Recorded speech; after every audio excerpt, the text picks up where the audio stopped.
So we just chanted for about 10 minutes and you realize that it has a very powerful vibration. If you really immerse yourself in the chanting of the holy name, you'll find that it brings you many, many benefits. Bhagavatam tells us that when you chant Krishna's names or you hear anything related to God, three things happen to the audience as well as the speaker. Yatra idyante katham vistas Trishnayaha prasammo yataha Nirvaira sarva bhuteshu Notvega yatra kaschana. What it means is, whenever audiences come together, whenever we sit down to hear about Krishna, to hear about the Lord, whenever we chant His names, we remember His name and fame and pastimes, three things happen. First, whatever material hankerings that we may have in our hearts, the material hankerings are silenced. They become prasammo. Prasammo means satisfied. They become stilled. Otherwise, the nature of this material world is that we are always hankering for something. Either we are hungry, we are thirsty, or we are anxious about something. And very often, it's very difficult to be fully self-satisfied in this world. The problem is not just us, it's the way the world is made. Constantly we are bombarded by constant items and things around us that keep telling us that nothing is enough, that you should always get something more. So it's very difficult to become satisfied in this world. If you tell someone to become satisfied in this world, they will tell you, oh, then you're not being ambitious. But they don't realize that there is a place for ambition.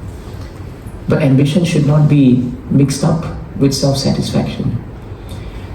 Arjuna was a warrior on the battlefield and Krishna told him to fight. But he told him to fight on the battlefield for a higher purpose, not for his own self. So when he fought, he was peaceful because he was executing his duty, he was performing it to the best of his ability, but it was not affecting his peace. We are on the battlefield of life.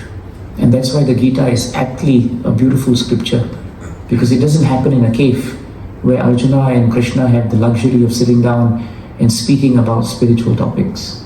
It's happening right in the middle of the battlefield. The war is about to be imminent. People are very tense. Arjuna sees so many people on the other side and he knows that they're all his kinsmen. They're related to him. So it is a very difficult time. So we cannot wait until everything becomes settled for us to take up spiritual life, because things will never become settled. The moment you think something is settled, something else comes up. Haven't you found it week to week? You finish one terrible thing at work, and it's very difficult, and you think, the rest of the week will be fine. And there comes something else, and something else. You tell yourself, we'll get a bit older, we'll settle our children, they'll be okay. And then something else comes. And then we'll settle our works, everything will be fine, something else will come. There's just no end to it. From the day one is born to the day one dies, material hankerings will always come. But by chanting Krishna's names, whatever material hankerings that are there, the mind is able to withstand it. It won't go away, but Krishna gives us the ability to withstand it. That is a very important investment. Because we never tell anyone that if you take up spiritual life, your problems go away. No, by nature, if you have a body, there must be problems. But how we handle the problems is the difference between one with a spiritual attitude and one with a material attitude. That's the difference. The second thing that happens when we are seated hearing about Krishna is Nirvaira sarva bhuteshu. Whatever envious feelings that we may have in our hearts, whatever feelings of competitive nature which sometimes move into the area of envy and criticism and fault-finding, that is left outside the door with our slippers. It doesn't come up here. Because the moment you chant Krishna's names, you will find that you become very peaceful. In fact, if you were to come for a social function where Krishna is not in the center, it's a very different atmosphere. Everyone is socializing, everyone's looking out. What is he wearing? What is she wearing? What are they talking about? Someone ignores me, someone speaks to me. All of this causes agitation to the mind. But when you come for satsangs, when you come for programs which are innately spiritual, you find that nobody is really bothered about looking at anyone. I've been singing here and no one is looking anywhere. You're just concentrating on the holy name. And that helps us, because by nature, every one of us has the capacity to be envious if we are not careful. Envy simply means I aspire for that which I think I don't have. And envy and hankering are very close cousins. When you hanker, you become envious. But when you are able to control your hankering, envy also dissipates. The third thing that doesn't touch us, Shastras tell us, is Nodvega Yatra Kaschana. Udvega means without anxiety. Na Udvega means no anxiety at all. So when we take up the process of chanting, it can be 10 minutes a day, it can be 5 minutes a day, fix a time. Fix a time with Krishna. You know, we fix appointments with our dentists and our doctors and everybody else, but we don't realize that we hardly fix time with the Lord.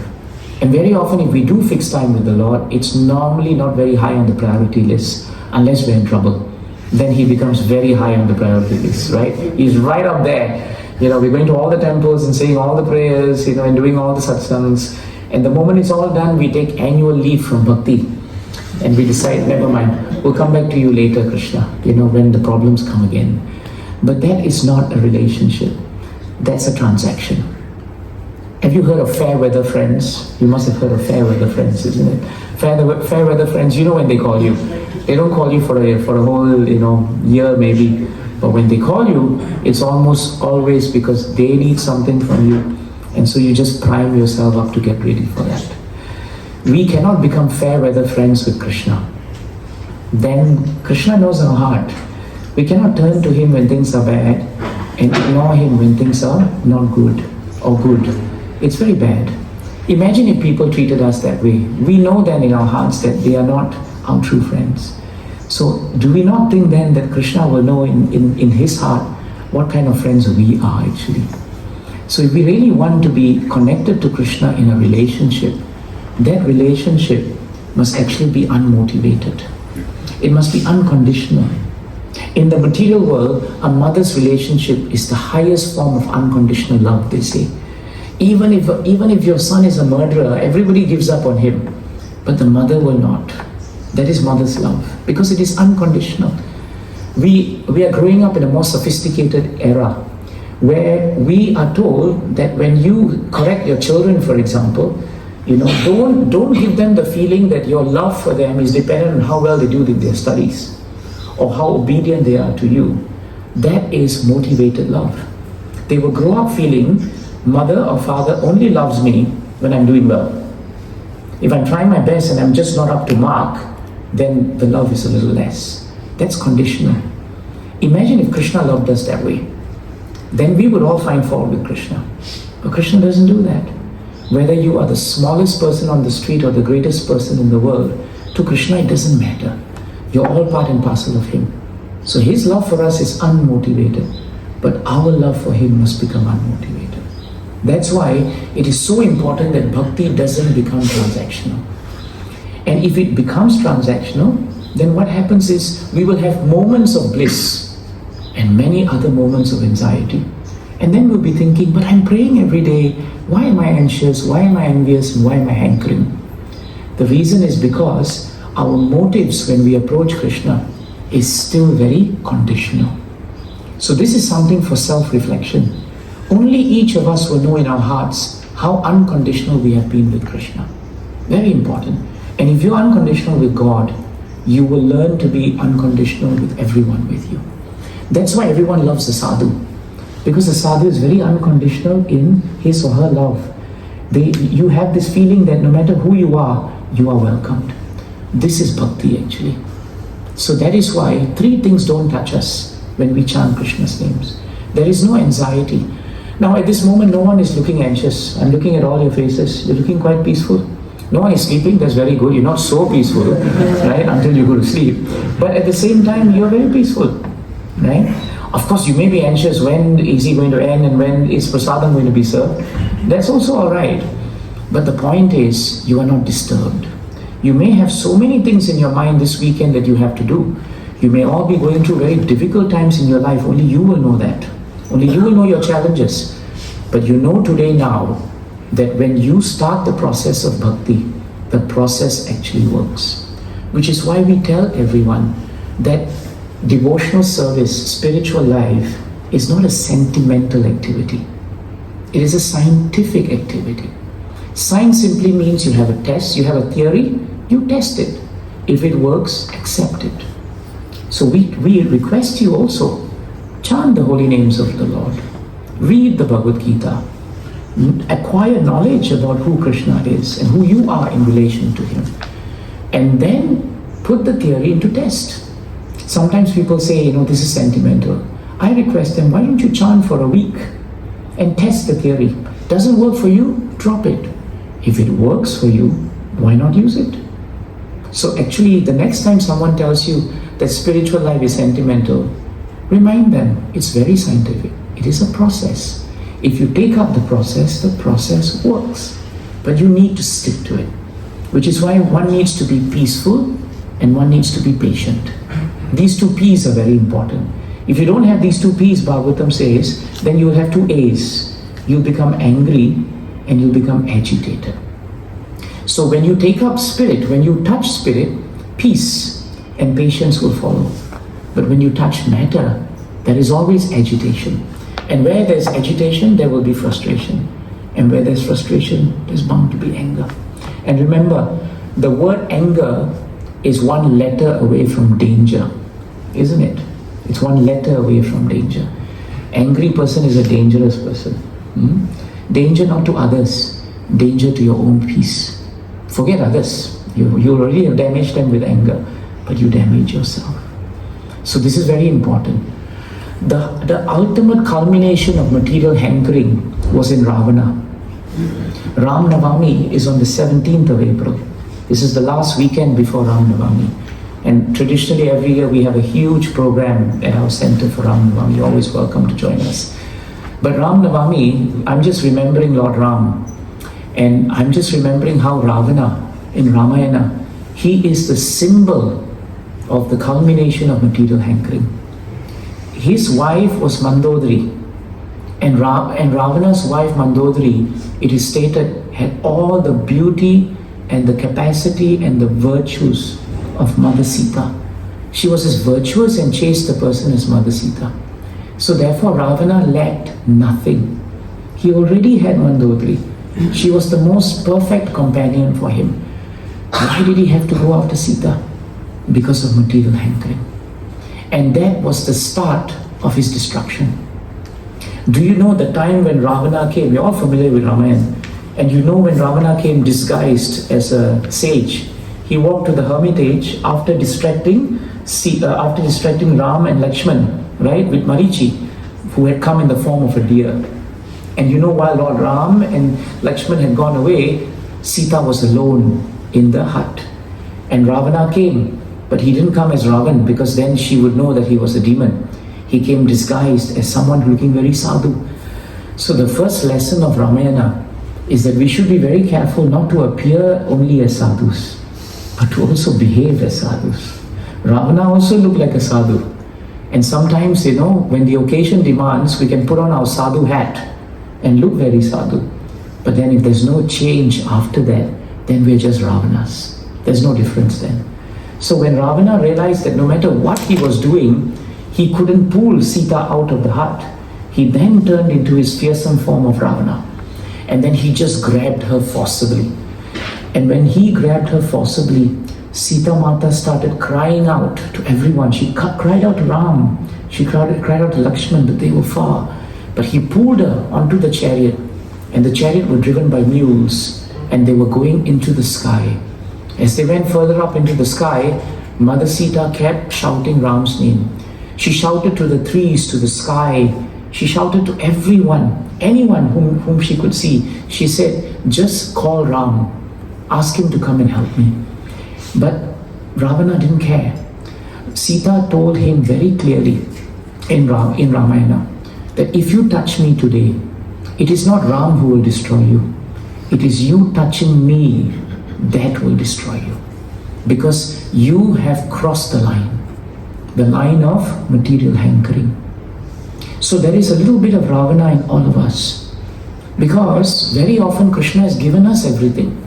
There's nothing we lack actually. But the hankering in us always says, it's never enough. Even in relationships, you give so much to someone, but sometimes it's never enough. Sometimes parents feel it with children also. We give so much to children and still it's not enough. Children feel it with parents. We are giving so much to parents, it's still not enough. It is a world of hankering, and Ravana is at the apex of it. And so Ravana took Mother Sita and he went. Finally, Mother Sita crossed a mountain peak. As she crossed the mountain peak, she looked down and she saw some monkeys. They were seated there and they were looking up.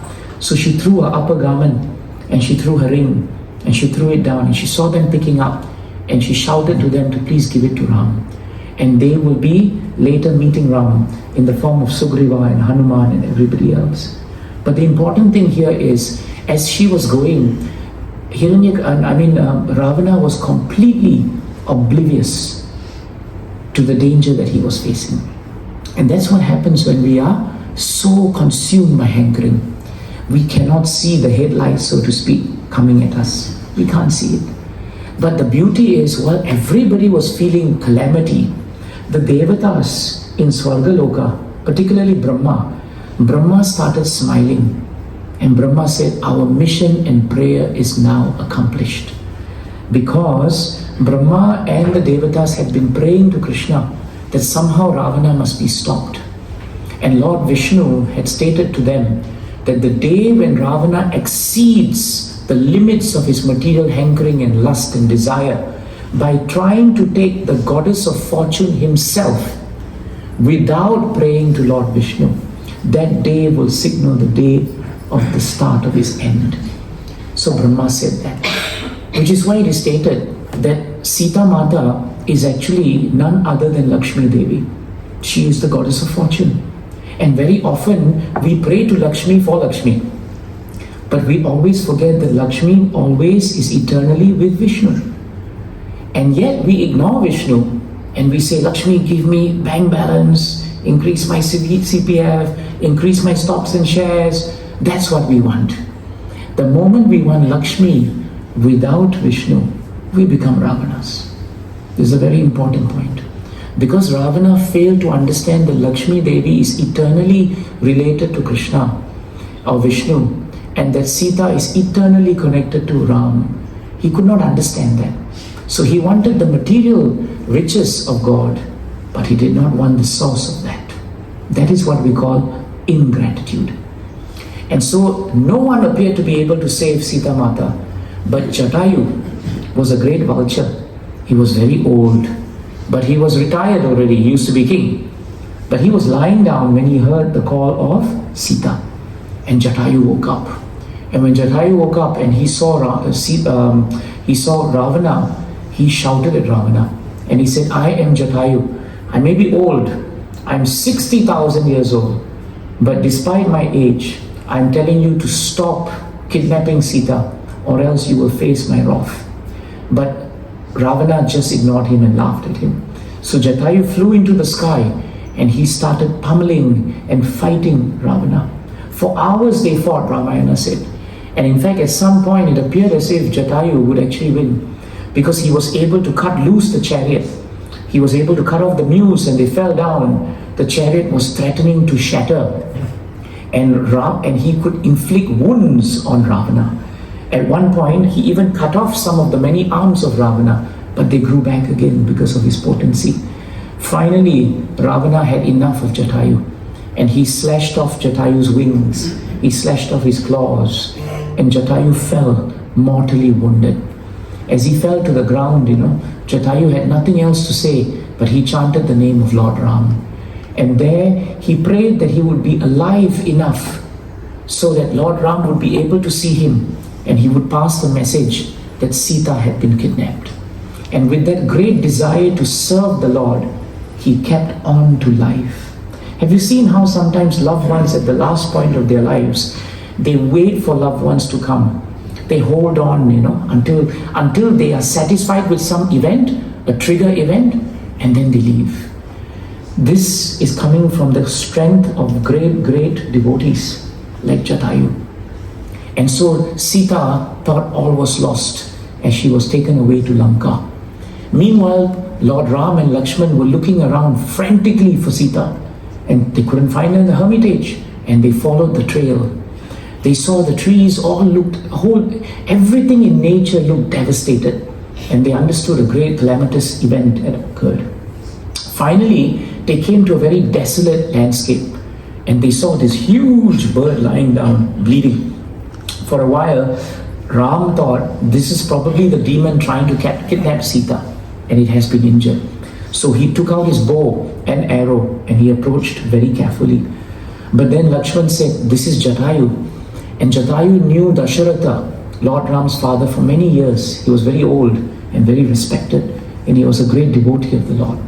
The important part is this: Jatayu, despite being mortally wounded, he did not feel his wounds when he saw Lord Ram. He tried to put his wings together in pranams, actually. And at that point of time, he said, "My Lord, I have failed you today. I have failed in the execution of my devotional service because I have not been able to save Sita Mata. She has been taken by the evil Ravana, and they are going away. They are going towards the east." So then Lord Ram became very upset, and he said, "Will I ever be able to get Sita back?" And then Jatayu said, "The time at which you left, or the time at which Sita was taken by Lord Ram, is the period of time known as Vinda. During the Vinda period, whatever that you lose, O Lord, you will eventually regain." So even at the point when Jatayu's life was at stake, he did not look at himself and his difficulty. He looked to the Lord, and he assured the Lord that all would be well. And saying that way and looking at Lord Ram, he chanted Rama, Rama, and he left his body. When Lord Ram saw that, even though in his heart he was so pained to know that Sita had left, had been kidnapped, Lord Ram put everything aside, and he told Lakshman, "Today I am feeling more bereavement at the loss of Jatayu than I am even feeling separation from Sita." Because of the greatness of his devotion and his single-mindedness in trying to serve me, Jatayu knew that he would not be able to win the battle against Ravana. But that was not important. What was important was that he was trying his best. This is the essence of Bhakti. Krishna is not interested in the result of what you do. He is interested in the sincere attempt, because result is in the hands of Krishna. If everyone could control results, think about it, we would all be able to control everything. Jatayu did not think, what is the point of trying to fight Ravana? I will lose. Better I go. No, he took that as an opportunity to do one last service for his beloved Lord. And therefore, even though Jatayu appeared to be defeated, Ramayana says he was the true victor actually. So when we take up bhakti, actually there is no loss. It may appear like we are losing. I'm losing time, I'm losing space, but actually you're not losing anything. And the more you sacrifice in Krishna and Lord Ram's service, the more peace, the less hankering, and the less fear you will feel in your heart. Jatayu left his body in such a glorious manner. He may have what we call lost the battle, but actually he won the war. The final war that we have is death. All of us will face death, but with what consciousness we face death is the difference between a devotee and a non-devotee. So never think that by coming to perform some time, putting aside time for Krishna or Lord Ram, never think it is a loss. There is no loss to life and limb. Your body is going to go anyway. Life is going to go anyway. Your breath is limited also.